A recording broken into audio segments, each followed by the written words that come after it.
अस्सलाम वालेकुम नाजरीन सऊदी अरब में एक ऐसा वाक़या पेश आया जो सुनकर आपकी आंखों से आंसू निकल आएंगे।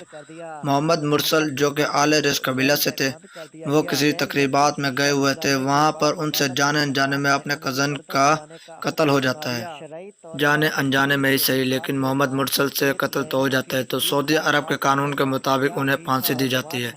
ये बात सुनकर आरए रिस्क वाले कबीले के लोग सब मकबूल कबीले पहुंच जाते हैं और वहां अपनी पगड़ियां उतार देते हैं, यहाँ तक कि अपने सिर की पग भी उतार देते हैं और उनसे माफिया मांगते हैं, रोने लगते हैं। ये बात सुनकर सब मीडिया वाले और पूरे सऊदी अरब में ये बात फैल जाती है।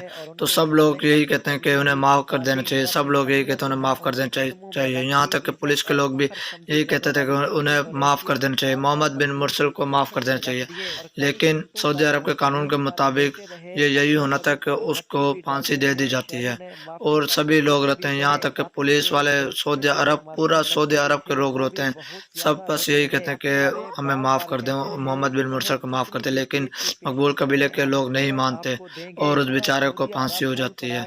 और ये बहुत बड़ा सबक है कि इतना बड़ा अदल इंसाफ देखें कि जाने अनजाने में से कत्ल तो हुआ है, तो अदल इंसाफ के मुताबिक उन्हें मुकम्मल सज़ा मिली है। लेकिन ये हमारा एक कानून है, यहाँ पर कोई इंसाफ नहीं होता, कोई किसी की बात नहीं सुनता। ये देख सकते हैं, इंसाफ का बहुत बड़ा तकादा इन्होंने कायम कर दिया सऊदी अरब वालों ने कि जाने अनजाने में ही कत्ल हुआ, लेकिन कत्ल तो हुआ है, इसलिए उसे बराबर फांसी भी दी गई है। कितने लोग आए गिड़गिड़ाए, लेकिन उन्होंने किसी की नहीं सुनी, फांसी फांसी दी गई है।